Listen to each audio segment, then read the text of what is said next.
कहानी की शुरुआत होती है एक जू से, जहां कुछ शिकारियों ने घुसकर एक शेर का बच्चा चुरा लिया। उस बच्चे को पिंजरे में कैद करके एक हवाई जहाज में ले जाया जा रहा था। इसके बाद हम एक 25 साल की लड़की एल्मा को देखते हैं जो पियानिस्ट बनना चाहती है। उसे जानवर भी बहुत पसंद थे। एक दिन वो एक आइलैंड पर घूमने जा रही थी। असल में ये आइलैंड उसके दादा का था। उसके दादा ने उसे कई साल पहले गोद लिया था और अब उनकी मौत के बाद ये आइलैंड एल्मा को विरासत में मिला है। आइलैंड पर अंकल जो ने उसका स्वागत किया। वहाँ पर एक बहुत सुंदर सा घर था। उसने फैसला किया कि वो आज की रात इसी आइलैंड पर गुजारेगी। रात के समय अपने दादा की वीडियोस देखकर एल्मा का दिल भर आया। एक वीडियो में उसके दादा ने बताया कि स्नो नाम की एक मादा भेड़िया कुछ साल पहले न जाने कहां से इस आइलैंड पर आ गई थी और समय के साथ उन दोनों में गहरी दोस्ती हो गई। दादा ने एल्मा से कहा कि वो भी स्नो को ढूंढकर उससे दोस्ती कर ले। उस रात शेर के बच्चे वाला प्लेन बेहद खराब मौसम की वजह से उसी आइलैंड पर क्रैश हो गया। क्रैश की आवाज सुनकर एल्मा डर गई और उसने बाहर जाकर देखा,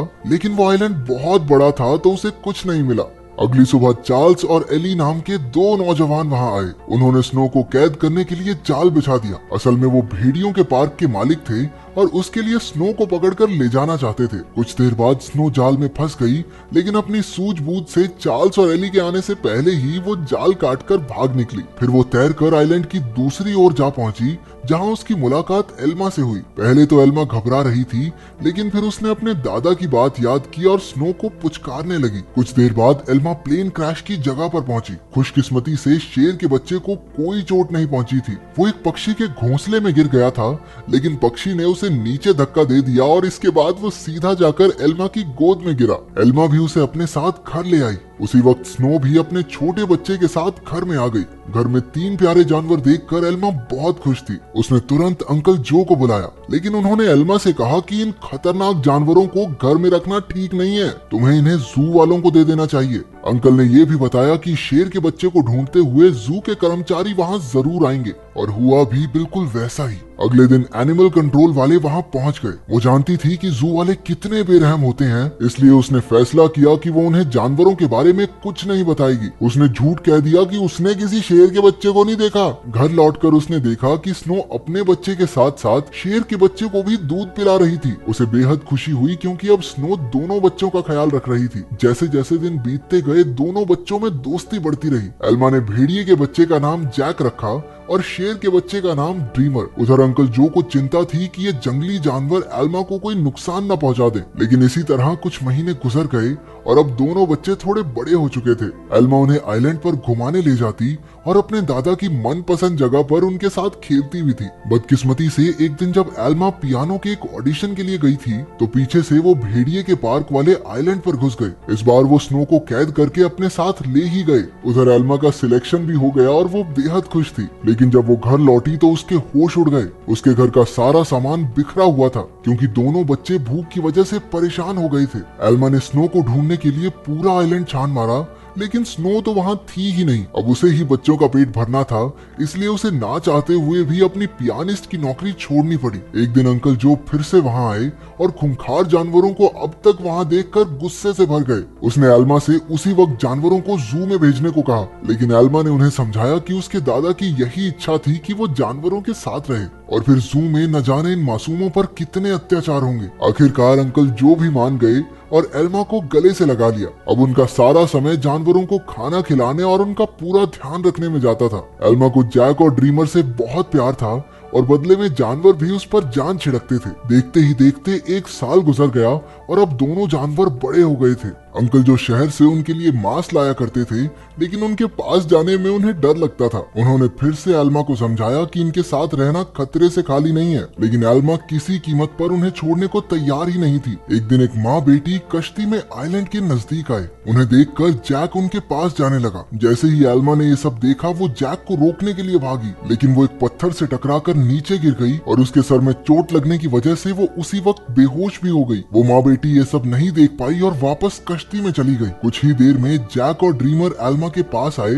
और उसे उठाने की बहुत सी कोशिशें की, लेकिन कोई फायदा नहीं हुआ। वो कई घंटों तक जोर जोर से आवाजें लगाकर मदद के लिए पुकारते रहे, लेकिन कोई नहीं आया। जल्द ही रात हो गई और दोनों जानवर एल्मा से सटकर बैठ गए। उन्होंने पूरी रात जागकर एल्मा को गर्माहट दी। अगली सुबह अंकल जो ने एल्मा को कई बार कॉल की, लेकिन कोई जवाब न मिलने पर वो समझ गए कि कुछ तो गड़बड़ जरूर है। वो तुरंत आइलैंड पर पहुंचे। उन्हें लगा कि जरूर इन जंगली जानवरों ने एल्मा पर हमला कर दिया होगा, इसलिए उन्होंने एनिमल कंट्रोल वालों को कॉल कर दिया। लेकिन जब उन्हें एल्मा बेहोश मिली और जानवरों को उसकी रक्षा करते देखा तो उन्हें अपनी इस हरकत पर बहुत पछतावा हुआ। इसके बाद जब एल्मा को हॉस्पिटल ले जाया गया तो डॉक्टर ने उन्हें बताया कि अगर जैक और ड्रीमर ने उसे गर्माहट न दी होती तो शायद वो आज जिंदा न होती। उधर एनिमल कंट्रोल वालों ने जैक को पकड़कर इलाई और चार्ल्स को सौंप दिया। उन्हें एहसास हो गया कि जैक तो स्नो का ही बच्चा है। वहीं ड्रीमर को एलन नाम के एक आदमी को बेच दिया गया जो एक जू चलाता था। एलन बहुत बेरहम आदमी था जो अक्सर अपने जानवरों को पीटा करता था, लेकिन अपने बाप से बिल्कुल उल्टा उसका बेटा रैफा बहुत नरम दिल का था।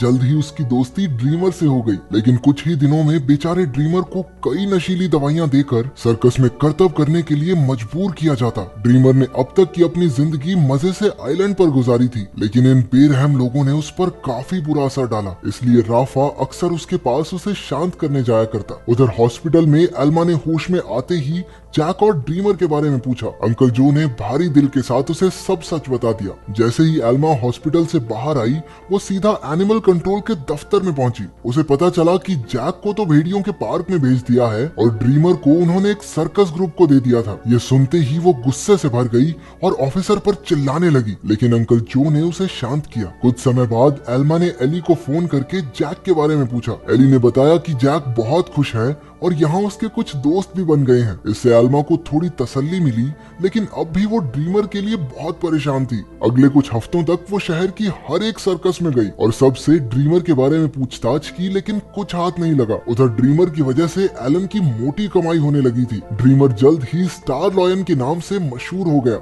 एक दिन ड्रीमर का सर्कस ग्रुप भेड़ियों के पार्क के पास से गुजर रहा था और जैक ने तुरंत अपने बचपन के दोस्त को पहचान लिया। जैक अपनी सूझबूझ से पिंजरे से बाहर निकल गया। एली ने जब ये देखा तो वो समझ गया कि जैक बेहद समझदार है और वो जरूर कुछ ना कुछ ढूंढ रहा है। जल्द ही जैक उस तक पहुंच गया जिसे वो ढूंढ रहा था। उसने बड़ी चालाकी से ड्रीमर को भी पिंजरे से छुड़ा लिया। इतने महीनों के बाद एक दूसरे से मिलने पर दोनों जमकर खेले। जब एलन को ड्रीमर के भागने का पता चला तो उसने गुस्से में बेहोश करने वाली बंदूक निकाल ली। उसके बेटे रैफा ने उसे रोकने की बहुत कोशिश की, लेकिन लालची एलन ने उसकी एक ना सुनी। हार कर रैफा भी ड्रीमर को ढूंढने एलन के साथ चल पड़ा। एलन ने एली को भी ड्रीमर के बारे में बताया। अब वो समझ गए थे कि जैक और ड्रीमर दोनों साथ ही हैं। इसी वजह से पूरे शहर में हाई अलर्ट जारी कर दिया गया। उस शाम एली ने एल्मा को सब कुछ बताया और कहा कि एनिमल कंट्रोल वाले दोनों जानवरों के पीछे पड़े हैं। ये सुनकर एल्मा घबरा गई, लेकिन एली ने बताया कि उन्होंने जैक के शरीर में एक ट्रैकर फिट किया था। जैक और ड्रीमर की आखिरी लोकेशन एक जंगल के आसपास थी।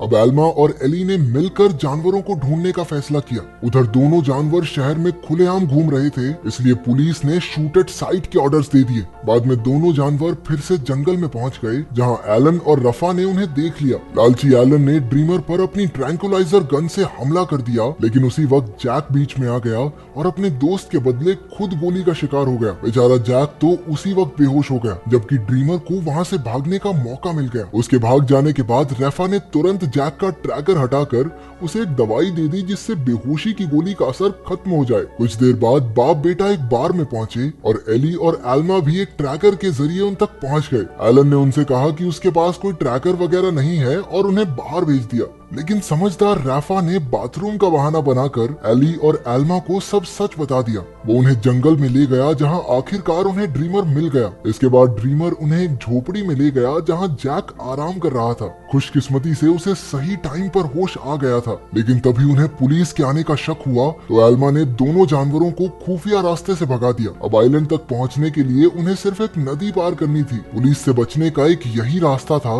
लेकिन वहाँ कोई कश्ती नहीं थी, इसलिए सबको तैर कर ही जाना होगा। जैक तो उसी वक्त फुर्ती से नदी में तैरने लगा, लेकिन ड्रीमर पानी से डरता था। एल्मा ने उसे हिम्मत देने की बहुत कोशिश की, लेकिन ड्रीमर वापस जंगल की ओर मुड़ गया। जैसे ही जैक और एल्मा तैर रहे थे, उन्हें बंदूक चलने की आवाज सुनाई दी। इसका मतलब ये था कि ड्रीमर अब इस दुनिया में नहीं रहा। आइलैंड पर पहुंचकर एल्मा फूट फूट कर रोने लगी, लेकिन ड्रीमर अचानक उसके सामने आ गया। असल में वो जंगल में पुलिस वालों को भटकाने के लिए गया था। उसे जिंदा देखकर सभी खुशी से झूम उठे। आखिर एल्मा ने जैक और ड्रीमर के लौटने की खुशी में पार्टी में पियानो बजाया। अब उनका परिवार पूरा हो गया था। अंत में एल्मा ने सबको अपने प्यारे जानवरों की कहानी बताई, जिससे सभी लोगों के दिल भर आए और वो तीनों खुशी खुशी फिर से एक साथ रहने लगे। अगर वीडियो पसंद आई तो लाइक कर देना, चैनल को सब्सक्राइब कर देना। मिलते हैं अगली वीडियो में।